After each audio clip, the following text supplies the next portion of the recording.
guys, and welcome to First Plates. So we were going to do a store cupboard recipe episode for you, but I mean now couldn't be any more apt in terms of timing. Well, yeah, because obviously we know how difficult it is for everybody to find food. We'd planned some recipes that just are based on store cupboard ingredients and what you can easily get hold of in a tin. Yeah, exactly. So like now that we're practicing self-isolation, we're talking like tinned tuna, tinned tomatoes, pasta, toilet roll. No, not toilet roll. But just stuff that's really simple. Also, these recipes can be totally adapted if you don't have lemon juice or if you don't have this onion. We're just going to be going with that flow. Yeah. So, talking about the recipes. So first off, I'm going to be making tuna croquettes. Yep, and then I'm going to make pasta Puttanesca, which loosely translated means slut's pasta. But because obviously pasta is like gold dust at the moment, we're going to make it with spaghetti. And then I'm going to also make some oatmeal and raisin cookies. Super easy. I mean, I'm just using old raisins that I've had in my cupboards for a really long time. Oh, delicious. Yeah, definitely need to talk about that title when we get to that. That part, but yes, and that's it. And then I am going to finish it off because you know what, it might be a stress-free time, but we all know we need a little it's a stressful time. Alcoholic excitement. Yeah. So I am making a little Mandarin fizz for you guys. So let's get going. Let's get started. Yeah. So first off today, I'm going to be making the tuna croquettes. So all you need for that is 200 grams of tuna, which I've just drained from the tin. You can obviously get ones which are in the brine. And so what have you used? Is this the brined version? Yeah, and because it's got that bit of extra salt, I kind of like that, to be honest. Too. I do quite like the ones you can get in sunflower and olive oil as well. Yeah, exactly. And then I've chopped up one onion. This is a red onion. You can use spring onions. Yep. So you need two of those. And you can also use normal white onions. But the red onion for me, it's a little bit sweeter. Yeah, and I think because obviously with this you don't need to cook it till because the tuna's already cooked. So to have that kind of slightly, not raw, but like slightly undercooked onion with red, it's nicer to have. Exactly. And then we're doing it's literally 2, 2 and 2. So I'm using 2 teaspoons of horseradish because I don't have mustard, but it's got that same kind of... Yeah, it's the same kind of flavour. I don't know, for me, I don't know if it's a spicy flavour. Oh, I heard it the other day. There's a name for it, the feeling that you get when mustard hits the top of your nose. But horseradish, yeah, that's it. It's called fire. Horseradish and fish is a really good combination. Yeah, not culinarily speaking. Yum, not just for beef. And then the same with pepper, really. Just 2 teaspoons of pepper. Yep. And then 2 teaspoons of. I like to use rock salt, but feel free if you don't have that. Feel free to use other salt in the cupboard. Other salts are available. Yeah. And then we throw in the eggs, which is just 2 eggs whisked up, and that's to bind it all. And then so we've also ground down 50 grams of for 50 grams of bread. So we've got 50 grams of breadcrumbs. And what we're going to do now is just so you can use panko breadcrumbs if you want, but I didn't have it in the cupboard, so hence the bread. But you could use any bread. I mean, bread at the moment is really difficult to get hold of as well. So any bread products that you can find. This is pitta bread, so it says it all. So we use 1/3 of that, and then we'll just have a good little mix. Yep. So all hands are clean. All hands are clean. All surfaces are clean. Everything's been wiped down rigorously. Rigorously. The clean dream team. Yeah, it really helps having a co-chef who has slight OCD. I'll tell you what, my OCD has helped me in these times. Yeah. Just adding a little bit more in, because the thing is with the tuna, you've got to make sure that you've drained off all of that brine, all of that olive oil, because you don't want it too wet. Yeah. Because yes, we need it to bind. We don't want it too watery. And then what we've got to do is put these into 8 little balls, and set them aside for 15 minutes. And the reason we set them aside for 15 minutes is so that they can just dry up a little bit. Nice. Okay. Cool. And then... So here we have it. We have the tuna croquettes. Obviously, croquettes are usually done with potato, but we've just kept it really simple. Lemon juice, as you saw before, salt, pepper, tuna, horseradish, onions, and then just to make it a little bit spicy, a little bit more fun, a little bit fancy. We've put some jalapenos and some tomatoes there, and just a bit of mayonnaise. Yeah, A bit of, just to loosen it up. yeah, a bit of condiments. So yeah, just tuck in. Go for it. So this I'm is gonna social distance from you, and I'll try not to sneeze. But yeah, so this took like 12 minutes in the pan. Yeah, and as we said, it's all things that were either in a tin or in a jar, so it's easy to make and easy to get hold of. Oh wow. Oh my god, it's so good. I'm gonna be honest, I wasn't expecting it to be that good. It's amazing. The mayonnaise is definitely a good touch. Oh my god, there's jalapenos. Yum. And we did it with, we fried it in coconut oil so that it's just a little bit more. Really good. So tasty. Yum. Cool. And now, Tuna croquettes done. yeah.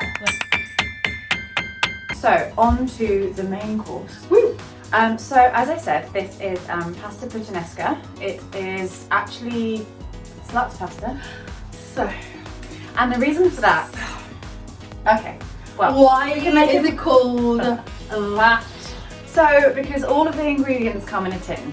And the idea being that you're a busy working woman, you don't have time to shop So for every fresh busy produce. working person is just like, yeah, okay. Well, it's a very old name for a very nice dish. So It's probably for a hater that really wanted to be a working person and living their best life. yeah, I and mean decided, we could rename it Working Girls Pasta. I think we should just rename it Living Your Best Life Pasta. Living your best life pasta. Basic cut. Anyway, Okay, fine. go. It's living your best life pasta. So it's going to No, I have. feel like that would involve lobster. So no. When have you got time to shop for lobster? I mean, you won't be shopping for lobster. So You're living your best. Oh, someone's delivering it. To someone you. is delivering you that lobster, and not raw. I do not need to see.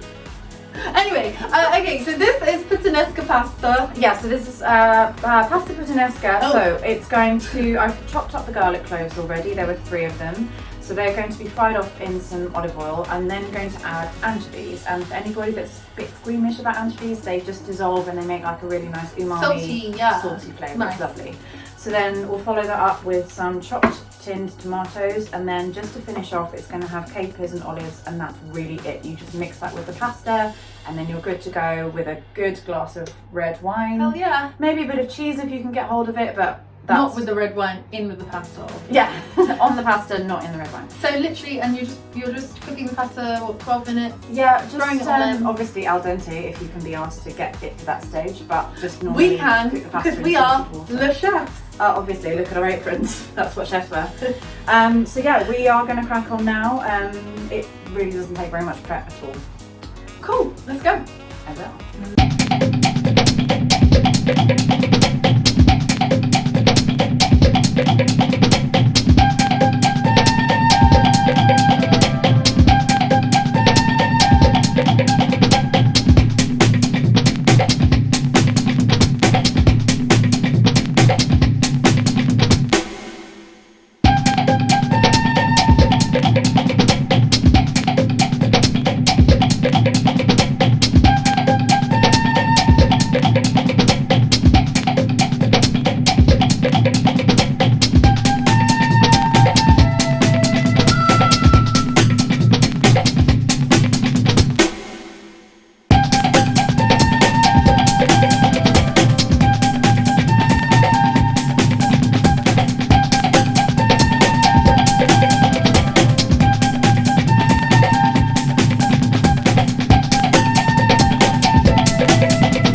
Oh my god. So what you saw there in the little old fast forward, we didn't drain off the pasta as usual, we just put it into the pan, because often sometimes you need a little bit of the water from the pasta.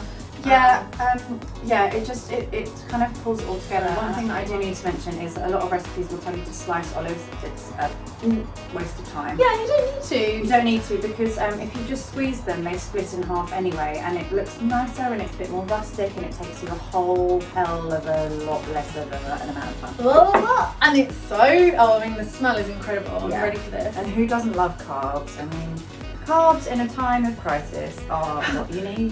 That would be a new hashtag, carbs in crisis. Carbs in crisis. I'm ready to start that, guys, are you? That's Yeah. the point. Make it your life. I'm going to put a bit of Parmesan on here. Absolutely. You can have a little bit of, oh, hang on a second. Oh, guess what? Because it's the cupboard special episode, I've actually run out of Parmesan. I'm going to have to use cheddar. Ooh. Oh, shit. Quel dommage! That's French for what a shame. Yeah, ready for it. So let's do it. I'm so excited. Let's get it. Oh god, it looks sexy as hell. Show the camera that, oh, there's just the juice. The juice and the little toppings, and obviously, again, if you are vegan, you can leave out the anchovies, and it will still be the most fabulous sauce you've ever had in your life. So this is the thing, because I don't really like anchovies like as a separate thing. They're too fishy for me. A bit like how we were talking about the mackerel in our first episode. Oh, yeah. Way back when. But it adds such a nice flavour and a nice like salty taste to it. Yeah, absolutely. Yeah, and you know what it goes the best with? Oh hi, fancy meeting you. Oh, more for me. Oh shit. Cheers to you. Well done. Thanks, mate. Are we gonna leave it without the cheese? Let's have a little taste. Yeah, let's see. Live If it and needs breathe cheese, your moment. if it needs cheese, we can have cheese. Oh, we're not doing any Lady in the Tramp moments because, you know, self-isolation. Oh yeah, we can't Safe distance, guys. guys. Very close to each other. This is why you don't have spaghetti on a first date, because it's absolutely impossible to eat politely. I'm wrong. That's literally like a piece of Italy. Just So those wrong. really classic tastes. And you don't need any salt because the anchovies and the olives and the capers are salty. You know, because I love to season and oh wow, yum! So good. Hold on, mate. Oh, hang on. Cheers. Cheers. That was a pathetic cheers. That was a really pleasant. Salute! Salute! Yum, on to our next and final course, the Yep. cookies. Woo! Yeah. Ta-da-la! And cookies! So, in a change from our normal programming, I'm doing the dessert. What? It's probably because it's healthy. Well, it's not really. It's got a load of butter and a load of sugar. Don't tell anyone. Sorry. So what we're going to do, we're going to be making oatmeal and raisin cookies. So I'm going to start by creaming together the sugar. So we've got 160 grams of caster sugar and 160 grams of, well, it should be dark brown soft, but we could only find light brown soft. It's just basically an amalgamation of what you had in your cupboard. Yeah, I mean, the difference between light brown soft and dark brown soft is not that different. Not really. Ideally, we would be doing this with a mixer, but you're going to have We're to get going your to guns. cream the old-fashioned way. I mean, Get in there. Nobody can get to the gym, so this is really just a time for you to use your arm muscles. Yes. So while that's happening, if you could just in this bowl mix the flour, and then we've got 2 tablespoons of bicarbonate soda, and then half a tablespoon of cinnamon. So if you could just mix those together. And how much of the flour have we got? 380 grams. 380! So maybe talk amongst yourself. Where am I putting the vanilla essence? So the vanilla essence is going to have to wait until I have creamed these ingredients Hang together. on. Dun, dun, dun, dun, dun, dun, dun, dun. It's a really Maybe bad we can impression. pause this until I've creamed this together because it's going to take a little while. Yeah, it's a really bad impression of cream by Wu-Tang. But anyway, yeah.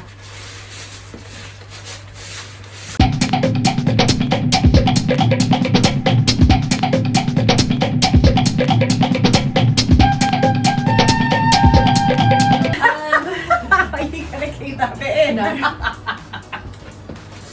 Okay, so now what you need to do is bit by bit add in the eggs. You don't want to add them all together because you'll have a situation which is called curdling. So Right. curdling is not ideal. It basically looks like what you might produce after a night of tequila and no food. Oh, no. I don't know what you mean. Yeah, I'm sure you've got no idea. No. So you want to add the eggs bit by bit. You want to be able to kind of mix the mixture together so that it is kind of light and fluffy, which is not what this is. But I mean, I guess it's not really like a cake where you have to figure eight it like that. No, no, no, So because you're not the trying to air, introduce it's not- air. Yeah, it's You not just want to get everything mixed. Okay. So, a little bit of egg, a little bit of mixing. Easy. Okay, so actually now that this is a little bit looser, it's easier to get mixed around. Get loose. God, we're really going for it today, aren't we? Right? All the tunes are back being brought out. That looks great. Last bit of egg, and then if you could measure in half a teaspoon of vanilla essence, please, chef. Oh, she's using the lid. Oh, babes, we got Professional. bird. Been baking since birth. She came out holding a whisk. holding a cake, holding a Victoria sponge. That you baked in utero. I mean, a lot of nutrients in there apparently. So. Yeah. Anyway, back to the cookies. Can you then add in bit by bit the flour? Yes. So now we are mixing the flour into the wet ingredients. And then finally, when this is all brought together, we're going to add in the cinnamon, the oatmeal and the raisins. I am just going to be shock horror. I'm just going to add a little bit of salt in. Oh yes, good idea. Because a little bit of rock salt just gives that, it enhances the taste. Yeah, definitely. It really does. And I have some pre-measured under there. Oh girl, you're so clever. Thank you. So the oats are going in first. Keep going with the oats. And then, like magic, the raisins appear. Oh my god, stop. Who did that? Me. Who was that clever person? So smart. Okay, so this is really hard to do with a spoon. So I'm gonna, with clean hands, I'm gonna. Oh, you're going to do this rubber Oh. wash? Alright, I was gonna get in there. Get in there, my son. By the way, guys, if you, like me, are wondering what's on the back of my top, Dancing Queen. Yeah, that's right. She's labelled herself. Yeah. As if anybody was in any doubt. Okay, with clean hands, I'm gonna leave go that to in you. and I'm You gonna like make. So you can make as big or as little cookies as you want. I like quite a big cookie. I say nothing.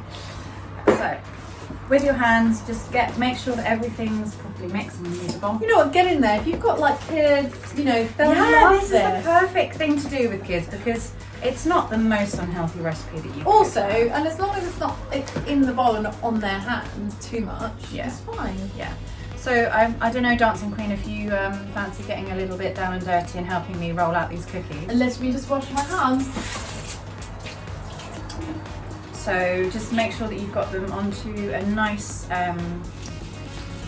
baking tray. It doesn't have to be oil because there's enough butter in there already, so you're probably going to be fine. But yeah, make sure that you get them into kind of Wow, nice. these are big.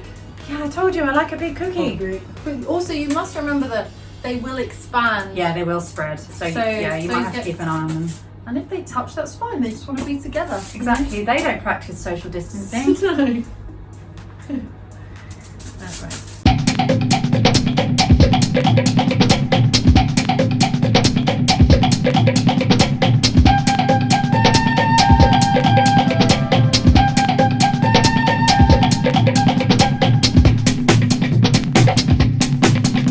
Right, so they go in for how long? So these will go into 25 to 30 minutes. Just keep an eye on them because they've got a lot of sugar in them, so they will brown quite quickly. But 25 to 30 minutes, you should be fine. And at what gas mark? Hey, good question. I'd say 200 for a fan oven. Yeah, 200. Great. Okay. Looking forward to it. Woohoo. Great. So how many can I eat? All of them. They're all yours. I made them for you.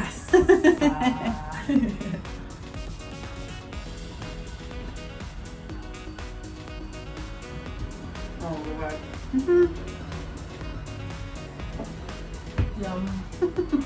Yum. They're like shortbread, and really the sweetness on the. There's like a real nice crunch on the outside. I think it's nice having all of the different sugars mixed together because you get obviously the sweetness, but then from the dark ones you get kind of that chewy, fudgy, Yeah. cookie. And sensation. it's got oats and raisins in. Oh well, it's Basically one of your favourite eggs. yeah, it's fat free. Yeah, exactly. Yum! And guys, you must always have these hot, right? Yeah, With hot, the coffee. hot with a coffee before or after or during exercise. Or every minute of the day. Well done, mate. Okay. Yum. Yum. Yeah. Oh, welcome. Hi. It is the fourth and final round of our task today, and it's super simple. It involves Prosecco, mandarin topping. You can use the juice of a mandarin or even just some orange juice in the fridge. Yeah. Listen, we're in hard times right now. Whatever you can get hold of I to mean, mix with your alcohol. Shout out to my mum for this excellent gourmet topping of mandarin. So this is the perfect time to use up all those random things that your parents give you for Christmas that you can't think of another way to All those time random to use. things. Just don't put the Lynx juice in it, okay? Don't put Lynx aftershave. Oh no. But like all those random You will things. get messed up if you're trying to have a cocktail with Lynx. Yeah, be mental. Don't do that, guys. Yeah, don't do that. But I mean, yeah, all those little things you get. So here we go. It is a dash of the Prosecco dash. I love ruining my nails. Yeah. Hi guys, because the camera switched off in time Yes, for it did. the pop. You missed the pop, sorry. You missed it. But so basically, I mean, you know how to do this. Yeah, you're mixing one drink with another drink. It's just a little dash of Prosecco. Some inspiration. We've got this crazy mandarin topping from, you know, one of those random Christmas presents that you get. Is it an alcoholic? Is it No, just it's a sugary? It's a sweetener. It's a sweetener. Okay. So you want to do 2/3 of the old Prosecco, no mixing involved, because you know in these times, do you even have a cocktail mixer? Apparently not. No, just mix it as you drink it. Yeah, Mix it in your mouth. Mix it in your mouth. And then we've got these gorgeous little bits of confetti, because that's all you want to do in Just to life. make a unicorn drink. Sprinkle confetti and make that unicorn drink. Oh look, see Oh, that look. fizz, see that fizz. You know, you could also wet the rim of the glass and put this around the glass. But you know what, maybe at this time you don't Just do keep that. this thing simple and get the alcohol down your necks, I think. Yeah, Cheers. cheers, because that's all we can do in That's all we self-isolation. can really do, just get drunk and Enjoy your life. Cheers. Oh, it's nice. Yeah, taste sweetener on top of that. It's like a Bellini. Mm. Hope you enjoyed. Yeah, so that is our store cupboard ingredient session. Yeah. Stay sane, stay healthy, Yes. don't lick anything you shouldn't. Yeah, keep Don't away shake from anybody's people. hand. And hopefully we'll see you soon with some normal, fresh, outside sessions. Yeah, we'll see you with some seasonal ingredients from however we can get them. Yeah. And we hope you enjoyed today's show. Thank Stay you. safe. Bye.